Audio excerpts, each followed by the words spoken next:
hope that you guys are refreshed and that you were able to worship through song. That's just a very powerful thing. Music is very powerful. We should know that by now. Um, so it's always important to be involved in that. That's just something that I think anybody who's ever heard me sing will tell you I'm definitely not a singer, and that's under my gift.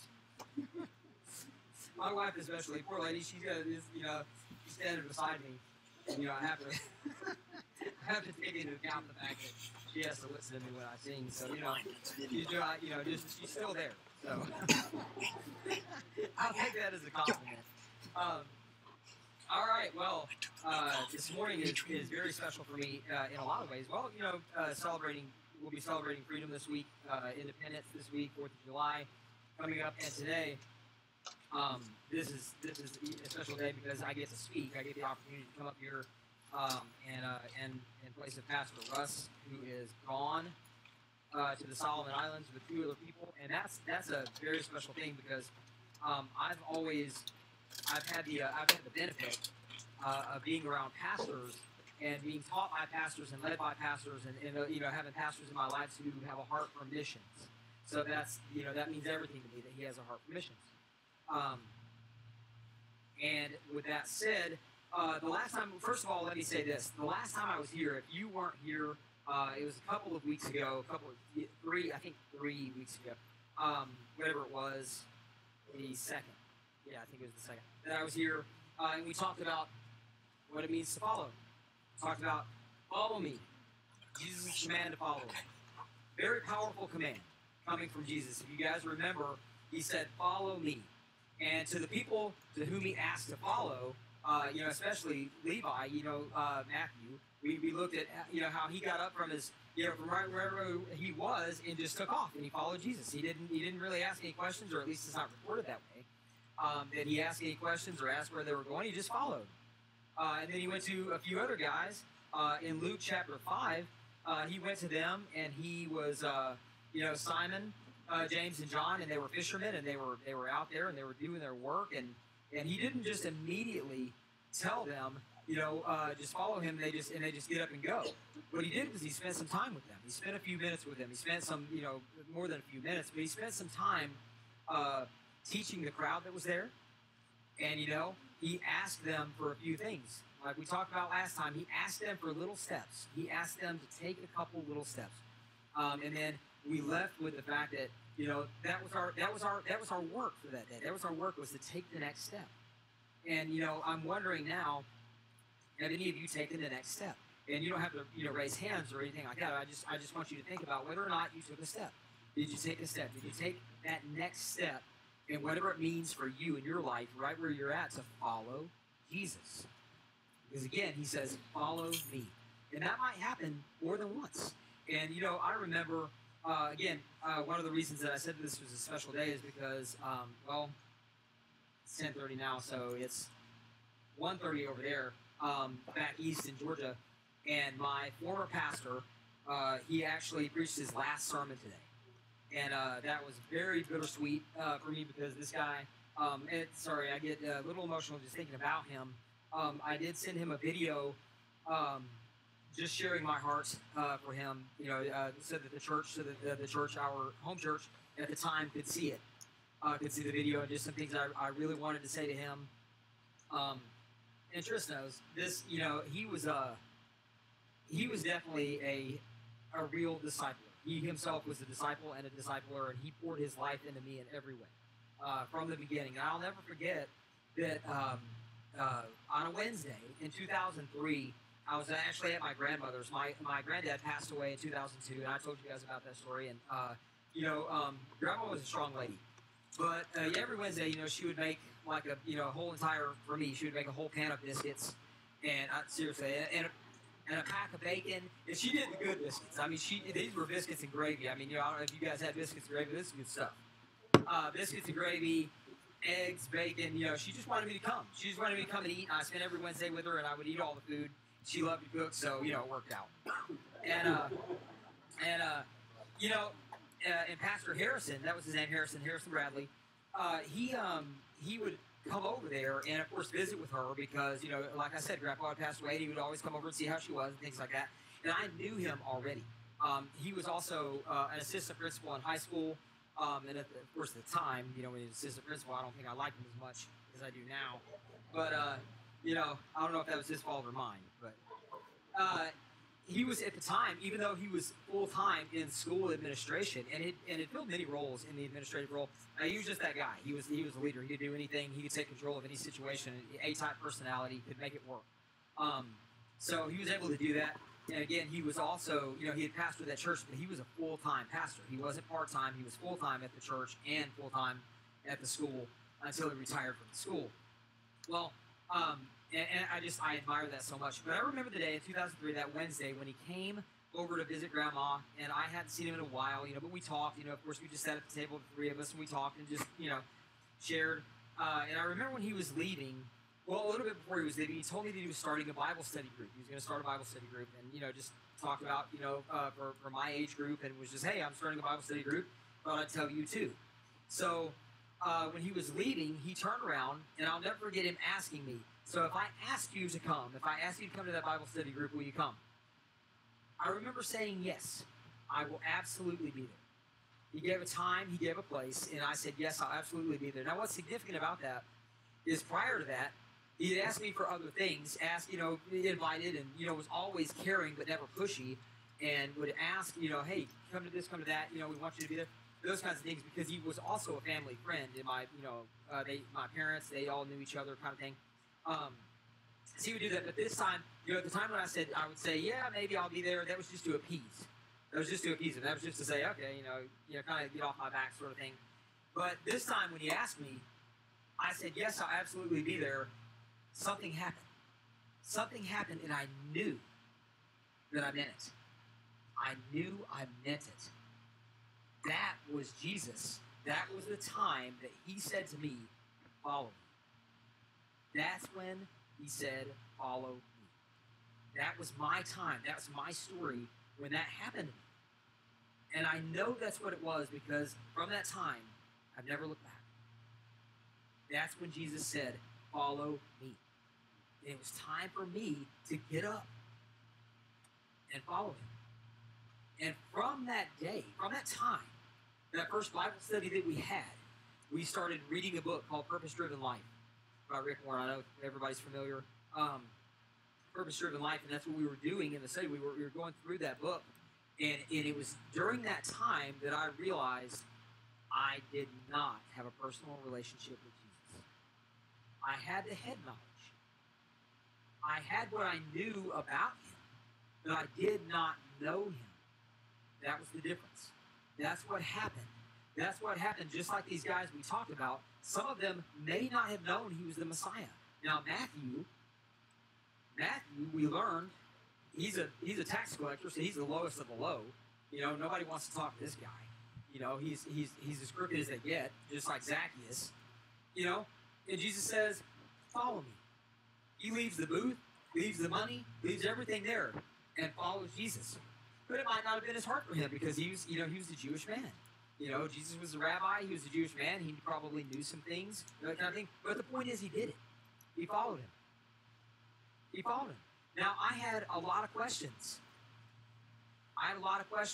But like I said, that Pastor Harrison, poured his life into me in every way. He said, I will disciple you if you want to be discipled, because that's what his life is about. And that's what attracted me so much to this church, is because this church, you know, Pastor Russ told me before I ever met him, before I ever met him in person, he told me that the two pillars here are discipleship and missions. That's what it is. It's discipleship and missions. Immediately, that clicked with me, because Pastor Harrison was about discipleship and missions. They run together. The two run together. You can't have one without the other. Because if you're being discipled, if you're discipling, you are going to grow with a love for missions. Whether it's just outside the door, or overseas, as far as you can go. Wherever it is, it's discipleship and missions. Those are the two pillars. And that just absolutely, when I learned that about Foundation Church, that was just, I just knew, I knew it. I knew it before I could even tell her the words. You know what I'm saying? That this is it. This is where we belong. So yeah, I tell that story because I want us to get an important get a picture of how valuable it is to take on that multiplication process. I say multiplication because it's not an addition process. Discipleship is not just addition. It's not one after the other after the other. It's a multiplication process. One person takes on so many, and another takes on so many, and it grows and it grows and it grows. And that discipleship is such a multiplication process. That's what's supposed to happen. That's how it's supposed to look. And now, words cannot do justice to what God has done in my life through that man. He's my favorite Bible teacher. He's the person that I just absolutely respect and just hold in such high regard. Even after all the professors that I've had and the teachers and the books I've read, and just the awesome men and women of God that I've heard from and those kind of things. One thing that I believe, the thing that I believe that made his life, that made his teaching, and the things he said so effective in my life was his integrity. It's the fact that this is what he was about. He was about the Word of God. He was not about compromise. He was a man of grace. And still is. I say was. He still is, and he still will be. He's a man of grace. And when he opens the Word of God, you know that it's been through him. It hasn't just been through it, it's been through him. And that's what made his teaching and preaching so effective. And it's still effective in my life. It's still affecting my life in a big way.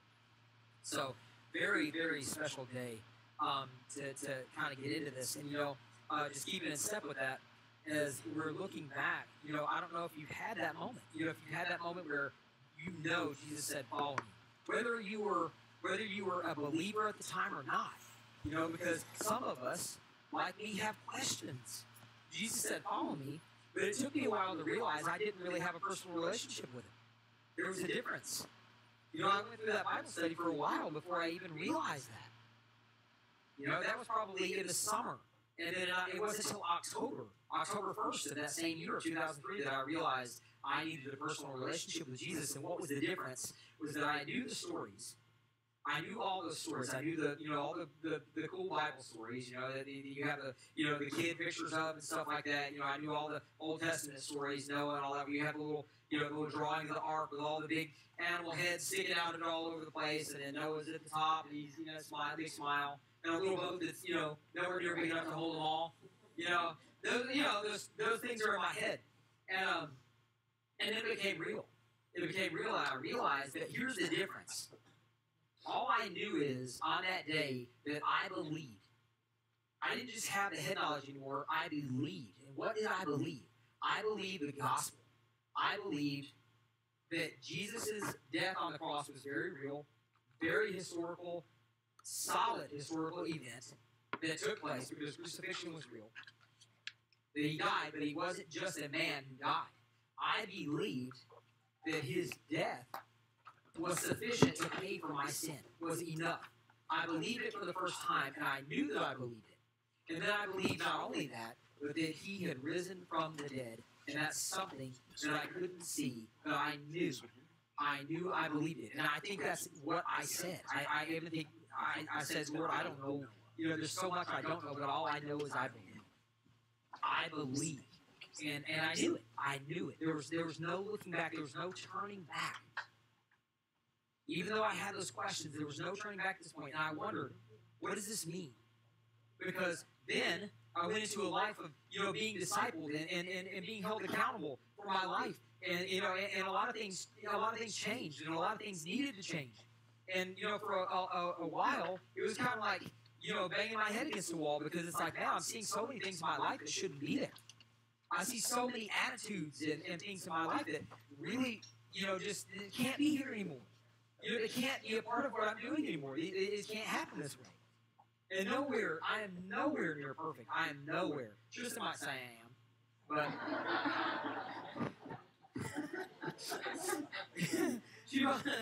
but I am not perfect. I assure you, I am not. And that's the thing. There were some glaring things that I knew had to be gone, in my life. And it was hard because those old habits. What do they say? Old habits die hard. You know, it's true for some things. It's true for some attitudes. It's true for a lot of things. And I just had questions, and my question was, where are we going? You know, that's the first thing that he showed me. That's the first thing that Pastor showed me was Jesus says, follow me. He said, follow me. And that's why this is so special to me. But my questions were, where are we going? Where am I going? You know, nowadays everybody wants followers. Everybody wants followers. You know, it's a thing. It's you know, if you social media, that's what it's all about, right? You know, we talked about that last time. We talked about Instagram. There's a follow button. You hit the follow button, and then you get to see bits and pieces of somebody, right? You get to see their videos. You get to see their their pictures and things like that. They're, of things. And then Facebook has a follow. You know, it has a following as well. You know, YouTube does not follow, but it's subscribe. You can subscribe to a channel, and you can kind of you can get notifications on what whoever it is you subscribe to is doing. You know, you see all their videos, and you know, why do we do that? There's something we like about them, right? There's something we like about what they're doing. There's something we like about their pictures or the things they post. Maybe we get some encouragement from it. Maybe it's just fun. Whatever it is, there could be a million reasons. But the thing is, for those people who have their have their profile there, they have themselves. They're putting themselves out there, on Instagram, Facebook, and YouTube because they want people to follow them. Right? Getting followers is a huge thing. Getting followers. That's what a lot of people want to do. And some of them have a ton of followers. But, I don't know how many people you follow. But have you ever thought about where you're going? Where are we going? I'm following them, but where are we going? Well, I can assure you of one thing. When we follow people on social media, when we, subscribe to people on YouTube, we see what they want us to see. And that's true for all of us. We see the parts of their life that they want us to see, right? And each of us do that. And maybe maybe some of us are trying to get followers, not trying to follow people, but trying to get followers. Maybe that's the case. If you're trying to get followers, if you are, where are you leading them? Where are you going to take them? If you want them to follow you, where are you going? What path are you going down? Where are you taking them? What part of your life are they going to see? What are they supposed to see? It's a little bit different though with Jesus. And I say this because when we go into this, it's going to be quite a contrast. It is very shocking, even to me to read it again, to think about it again, to let it penetrate my life again. The way I thought it had before. But again, this is what's so awesome about God's Word is God's Word does the work. It's not anybody's speaking. It's not anybody's voice. It's not anybody's creativity that's going to make change. It's the Word of God that's going to make change. It's the Holy Spirit moving through someone that's going to make change. It's going to be the transformation piece. That's what it's going to be. It's going to be the Word of God. It's going to be the Holy Spirit using the Word of God to work through someone. That's what creates change. But, I'm thinking about this thing, about followers, and, even in ministry. Even in ministry, we want a following, don't we? Every ministry, not just every pastor or a youth pastor, every person who's a, ministry directors, all kinds of music ministry, whatever it is, all kinds of things we do outside the church, all the ministries we do, we want followers. We want people to follow. And those might be great reasons. Those might be great motives, for why we want people to follow. We want, want people coming alongside us. We want, we want to see people come in. And the reason we want to do that is because we want to know we're making an influence. We want to know we're having an influence and we're making a difference. And sometimes, with those numbers, we sort of gauge success by the numbers. Because there's more people coming, so there must be something good. There's more people following, so there must be something good about it. There must be something good or great about it. And sometimes that's what happens. We want those. We want followers, so we try to,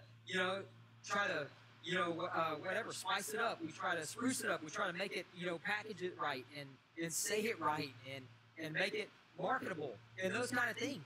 We do all of these. We invest in those kinds of things to make the ministry marketable even and make it something that's attractive to people.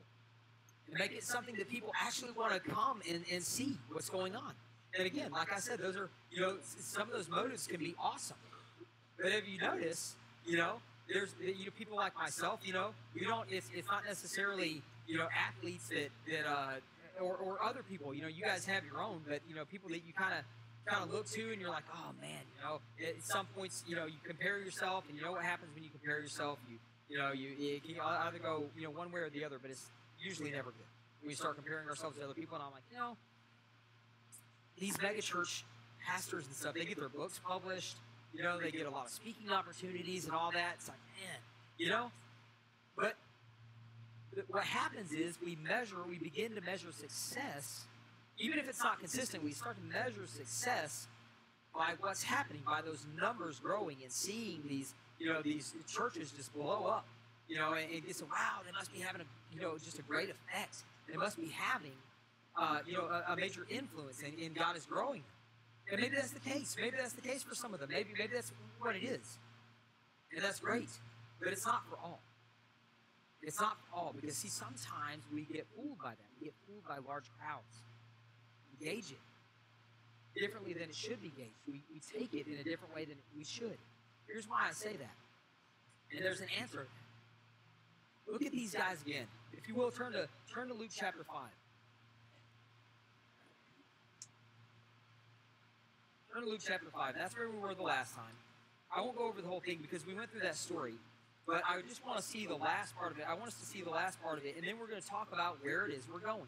But I don't want you to miss, again, and reiterate what Jesus said in chapter 5, verse 10 to them, to Peter, James, and John. He says this, don't be afraid. This is after, of course, Peter has said, go away from me. You know, go away from me, Lord. You know, I've seen something in you. I've seen something in you, and now I know there's something up with you. I know that you're different. I know there's something about you. You're not just another teacher. I've seen something that's made me ashamed of myself. I'm ashamed I doubted you, whatever it is. I'm ashamed that I doubted you. I'm ashamed of where I've been, what the life I've lived, whatever it is.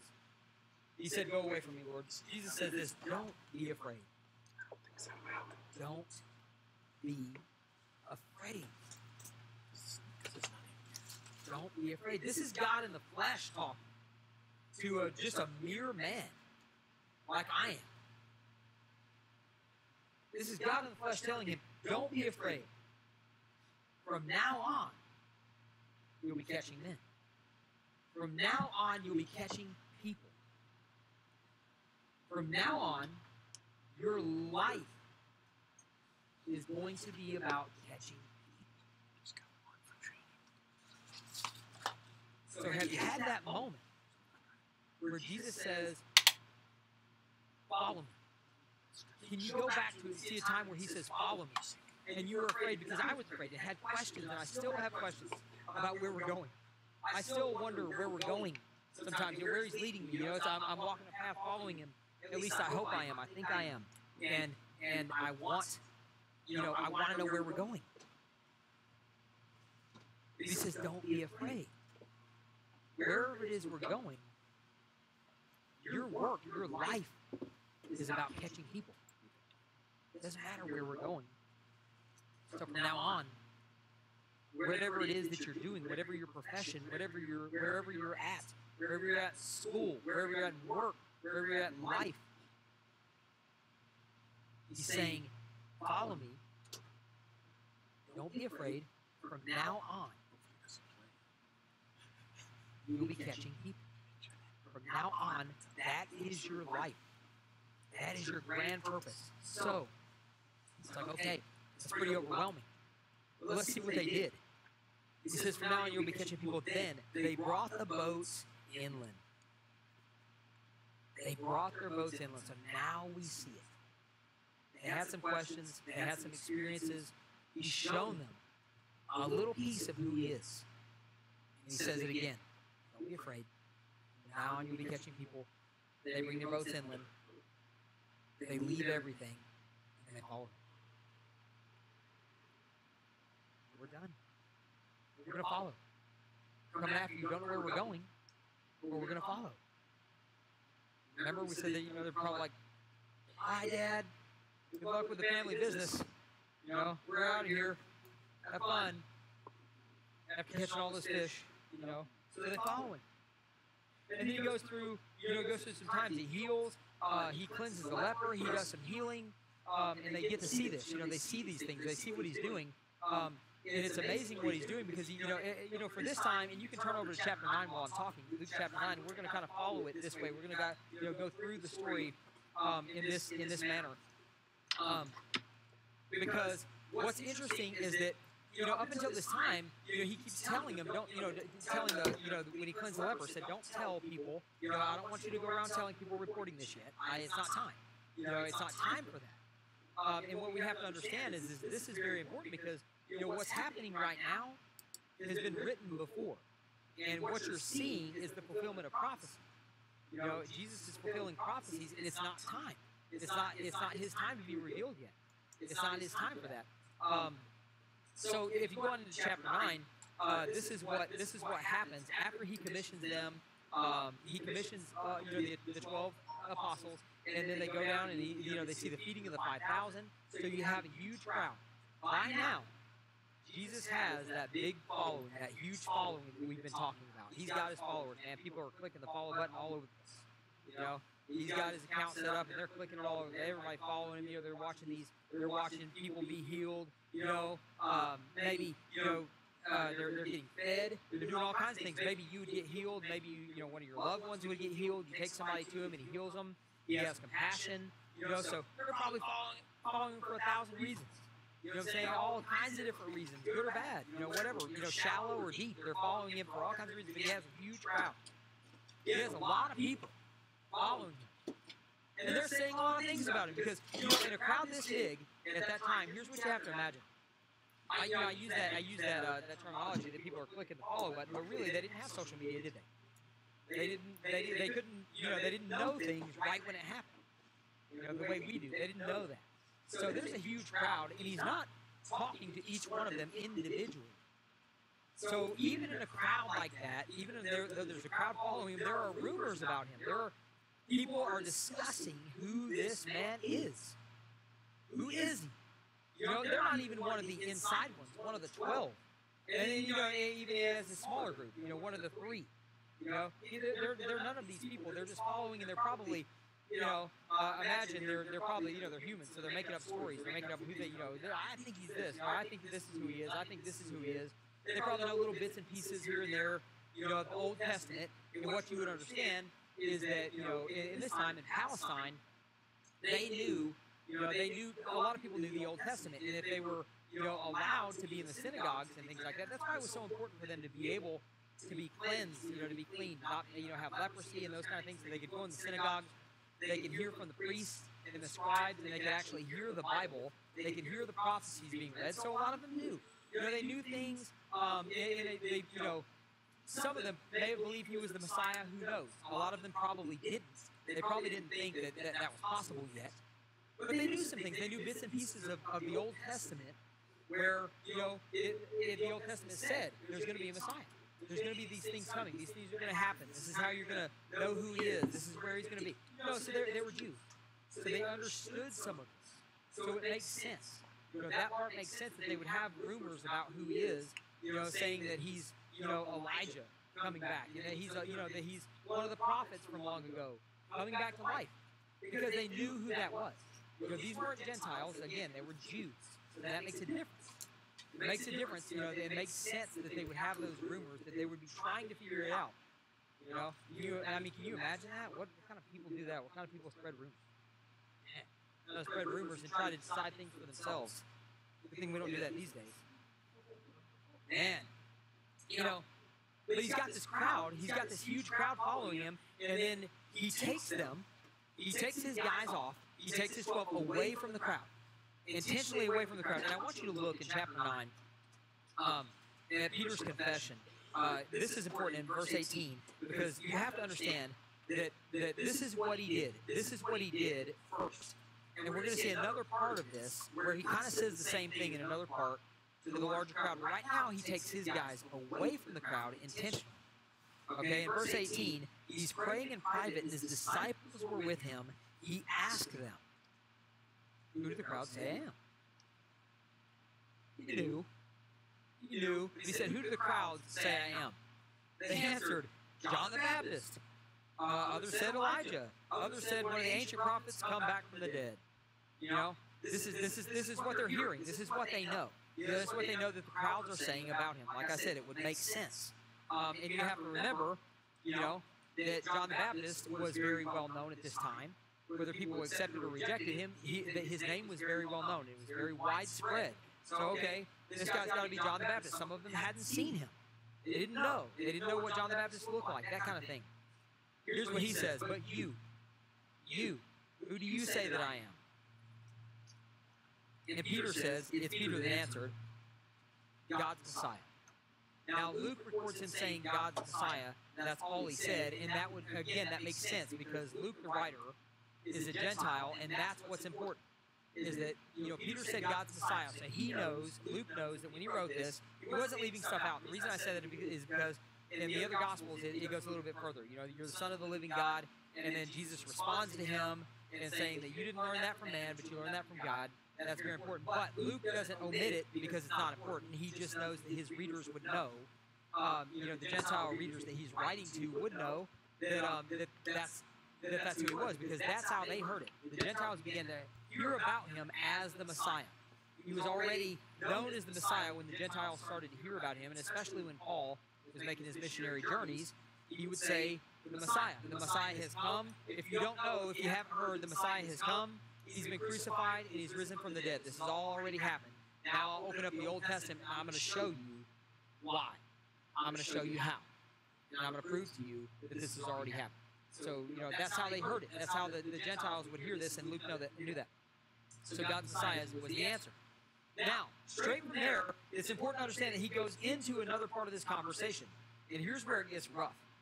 Here's where it gets rough, and here's where it gets challenging. Because, you know, remember I asked the question, you know, Jesus said, follow me. We get up and we follow him, right? We get up, we follow him. Now we want to know where we're going. We want to know what this is going to be like. Let's see what Jesus says. He strictly warned them, like I said, and instructed them to tell no one, saying, it is necessary that the Son of Man, one, suffer many things, and two, be rejected by the elders, chief priests, and scribes, then be killed, and then raised on the third day. Wow. Suffer and be rejected? He says the Son of Man must suffer and be rejected. Once again, it's crucial to understand that this is Old Testament. Jesus is speaking the Old Testament. He's bringing it to light. As a matter of fact, he is. He is the Old Testament coming alive. He is. He's the entire Scripture, the entire Bible, Old Testament and New, in human form, in a body. And that's what he's saying. This is prophecy.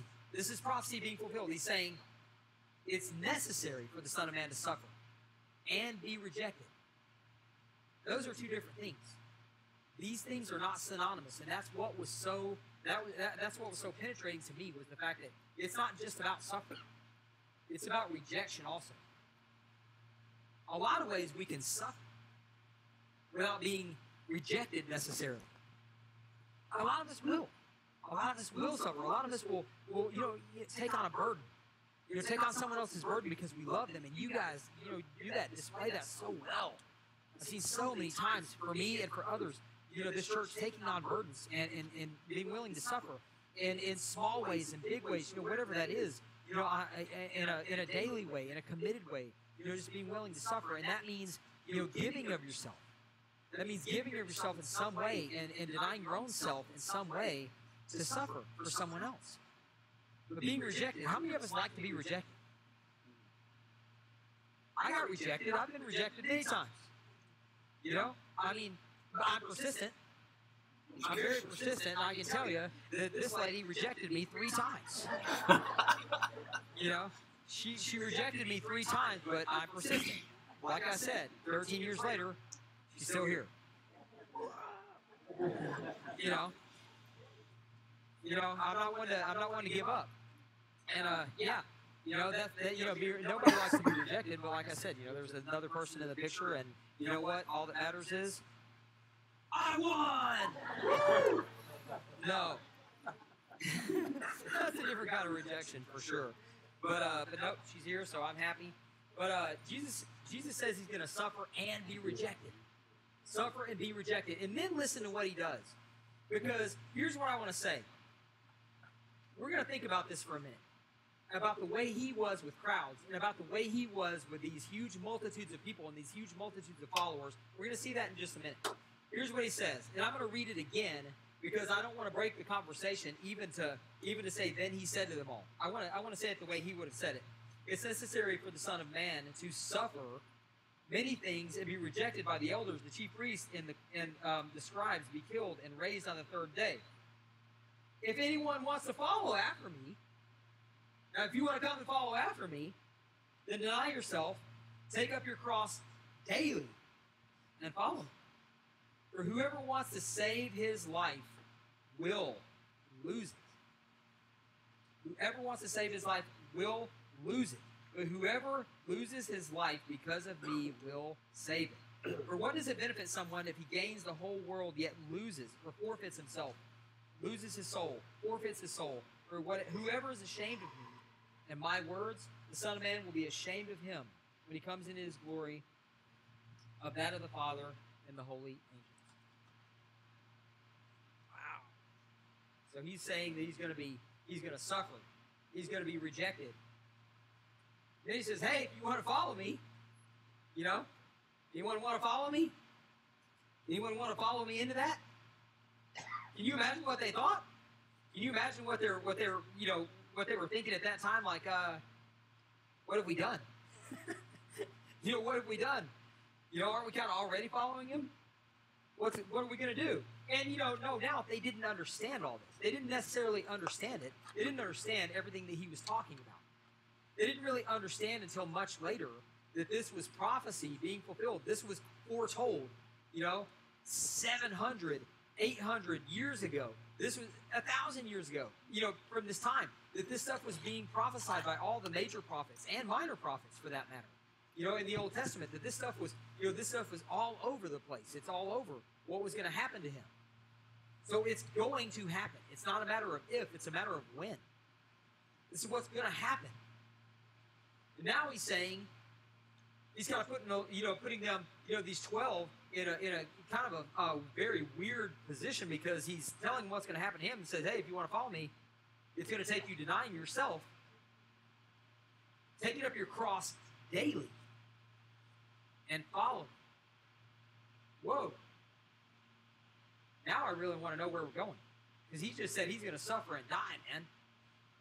He's going to suffer and be rejected by the big men. Man, he's going to be rejected by the governing body at that time. The priests, the scribes, man, they had all the power. That's who had all the power at the time. Now we have a government. We have separation of church and state. But then, the religious people were the government. They were the government as well. They had all the power.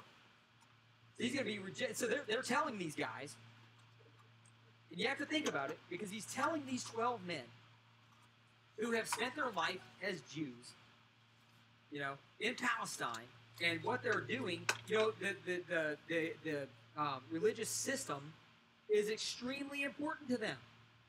It's extremely important to them to be considered worthy by a teacher of the law or a scribe, the priest, the high priest. It's very important to them to be accepted by these people.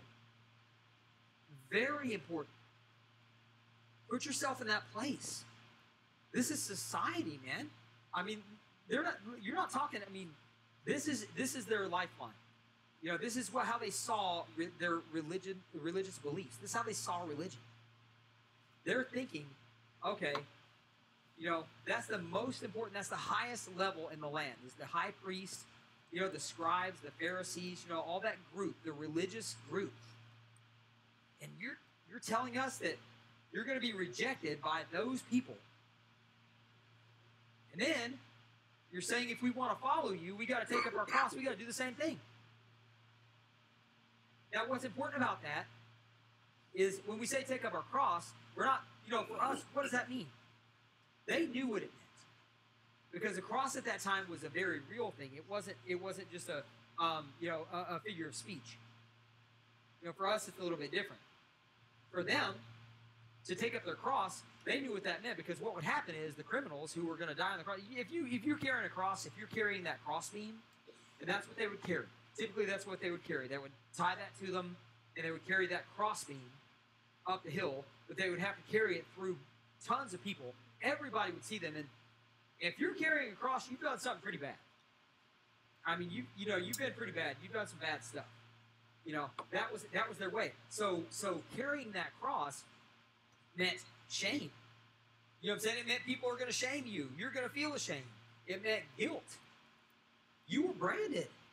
I mean, that's a brand. You're wearing brand. Man, you have done some bad stuff, and that you to be carrying that cross, you have really, really crossed some lines.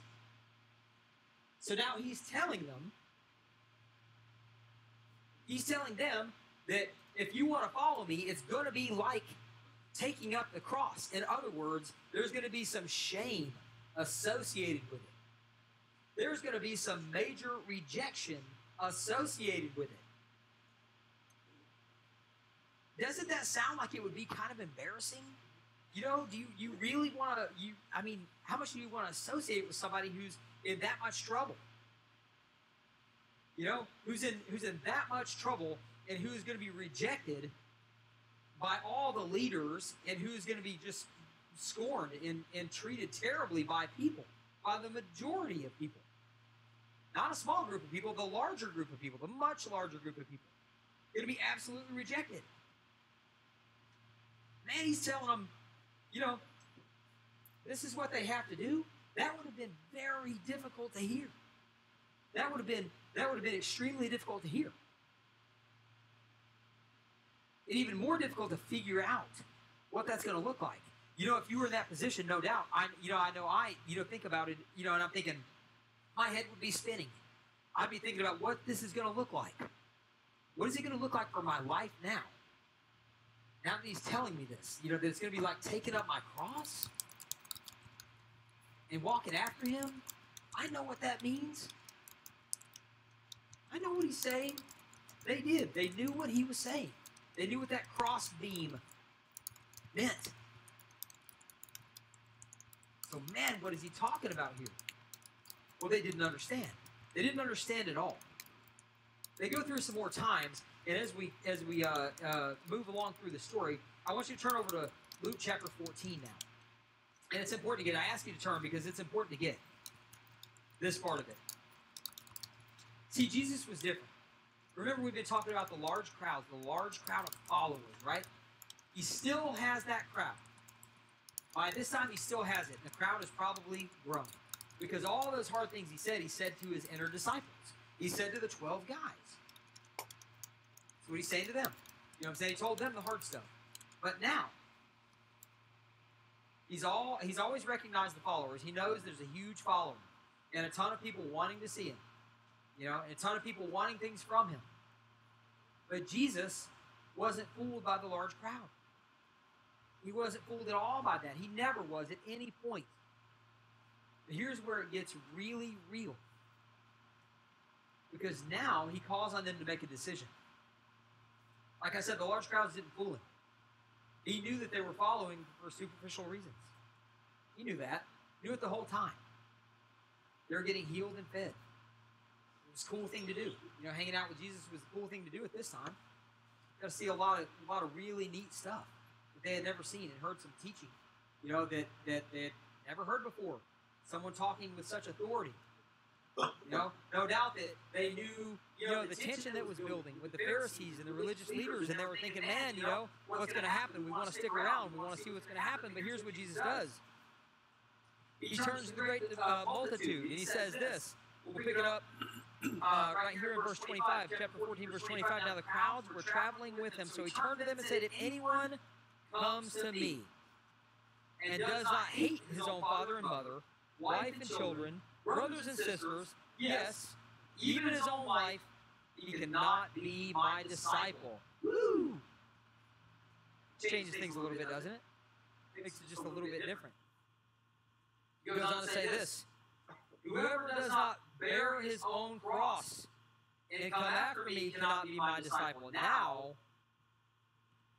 he said this to the whole crowd. That's hardly a sales pitch. I mean, he would not win the popularity among marketers in that day. That is not what you would say if you wanted to sell something. It's almost like he was trying to talk them out of it. And that's the same with us. We read this. This is what he's saying to us. If we believe that the Bible is the Word of God, then it's speaking to us nowadays. Even now, in 2019, this is still the Word of God. The principles stay the same. These things do not change. So he's saying this. For which of you, and here's what he says. He says, count the cost. He tells them this. He tells them, you can't be my disciple unless you're willing to take up your cross. His disciples have already heard this. Now the multitude heard it. Like I said, hardly a sales pitch, right? That is not what you would want to say if you gain followers. If you want to gain followers. That's not something you want to put out there. So he says, count the cost. For which of you, wanting to build a tower, doesn't first sit down and calculate the cost to see if he has enough to complete it? Otherwise, after he has laid the foundation and cannot finish it, all the onlookers will begin to ridicule him, saying, this man started to build and wasn't able to finish. So, are you telling me, Lord, that I can trust you as my Savior, but I want to count the cost, I want to think about it, and I decide, not really going to cost me. I don't want all that. I don't want to carry my cost because that's going to be some suffering. And that's going to be some shame, because even in 2019, there's going to be some suffering and rejection. Man, who am I going to be rejected by? I can suffer alongside my brothers and sisters. I can suffer to pick up somebody else's burdens, to love them in whatever way they need to be loved. But what does that rejection mean? Who are you going to be rejected by? I don't really want that. Does that mean I can count the cost and I can just decide, I don't really want that part? I want to be saved, but I don't want that part. Well, to me, those run hand in hand. Salvation is by grace through faith only. By grace alone, through faith alone, in Christ alone. Only. But, Scripture is clear that when we are in Christ, we become a new creation. So we have that new nature. We have the old nature, the sin nature there, but we have a new nature. What should that look like? I'm not even going to begin to prescribe to you how that should look in your life. But what should that look like? What does it look like when we do that? Here's how I thought of it. Suppose, just think for a minute, and this is crazy, but suppose I want to climb Mount Everest. All right? And let me assure you, I have zero desire whatsoever to climb Mount Everest or to even think about trying. I don't even want to think about it. But it's a huge thing, and I read about it, and I was shocked. I had no idea it was like that. I had no idea that it cost so much money. It's in the range of, with everything, it can be more, but like $70,000 to punish yourself. I mean, it's like, what? $70,000 to absolutely, punish yourself, and almost, a lot of people die. Like 6 people a year now die climbing Mount Everest. Is like, what? Pay $70,000 for that? You think about all the guides and the gear and the training and all this stuff that you have to do. But what if someone was going to come along and say, hey, I heard you had a desire, you really want to climb Mount Everest, but you don't have the money to do it, I'm willing to foot the whole bill. I'm willing to pay for everything. It's not going to cost me a dime. That's awesome. But once I say yes, and that person spends all that money, now I'm committed. I'm committed. It was free to me. It didn't cost me a thing. But now, I'm committed. Now, I'm given to this. My whole life now, for climbing Mount Everest, a short period of time compared to the life we live when we're committed to Jesus, because it's our whole life through. But now I'm committed for those months. I'm committed to rigorous training. And I'm committed to getting all this gear and learning how to use it and getting set up to do this. I'm committed now. Do you see? Do you see what it is? It's free, but it's also very costly. That's why, it's said that there's a high cost, but infinite value to following Jesus. Salvation is free, but it will cost you everything. It's like you're trying to buy something. It's like the pearl. You're trying to buy this thing. How much is it? Cost you everything. How much is it? Everything. What do you have? Well, I have money. I have some money. I have a car. I have a wife. I have kids. I have a life. Whatever. I have a job. I have, all the things, whatever possessions we have. And the person selling the pearl says, okay, all right, all of it. I'll take all that. All of it? All of it. Oh, and one more thing. It's going to cost you yourself. It's going to cost you everything. You can buy it, but now all those things are mine. That's what he's saying. All those things are mine. So when Jesus says, hate your wife and children compared to me, your mother and father, that's when he says that, he's not telling us that, we have to, and he talks about giving away possessions. It's not that we have to, it's not us in our lifetime, in our 2019, our economy, and our culture, giving away all of our possessions. That's not what it is. That's not what he means. He doesn't mean to literally give those away. What he's saying is, now that you've trusted me as Savior, all of it is mine. So now the car, or my wife, when he says, I have a purpose for them, I have a purpose for your children, it's no longer mine to decide.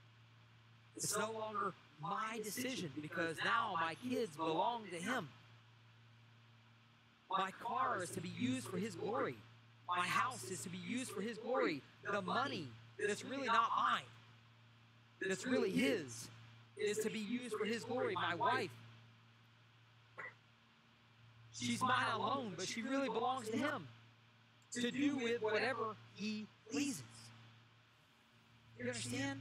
It's free to me. It's free. Salvation is free, but now I'm committed. Those two go hand in hand. It's all in. There is no other choice. There is no other way, and that is where he's going. That is where he's taking us, to a life that's all in. And are we ready to suffer? Are we ready to be rejected? Are we ready to say it's all his? And for you, it might be the little, the smallest thing. It might be the biggest thing. It might be, for me to follow him where he's going. Maybe I just need to. It's something as simple as going out, signing up to be a volunteer for VBS. That's what we do. Those are steps. Even those things are steps. Maybe it's time for me. Maybe it's time for me to be a greeter. Maybe it's time for me to get involved in one of those ministries in the church. Maybe it's time to do that. And then it could be something else. You can imagine everything in between. One of our college students has gone to the point of suffering and being rejected for the sake of the gospel. And it is absolutely, it's encouraging. It's also convicting for me. And she said, she gave me permission to use her name, so, she used her name. But in the name of Jesus, and for the sake of the gospel, in order to proclaim God's love for life, God's love for unborn children, she was rejected. She was yelled at, screamed at, told she was disgusting, that we as Christians are disgusting, that we are wrong. She faced this, even faced rejection, personal rejection from her friends because of her stance. But guess what? She didn't have him. And guess what? Still hasn't. She's following Jesus wherever he's leading. You know what she has? It's not circumstantial happiness. It's eternal.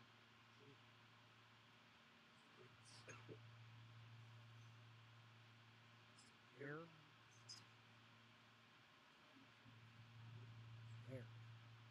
you going? Are you willing to latch on? Are you willing to suffer?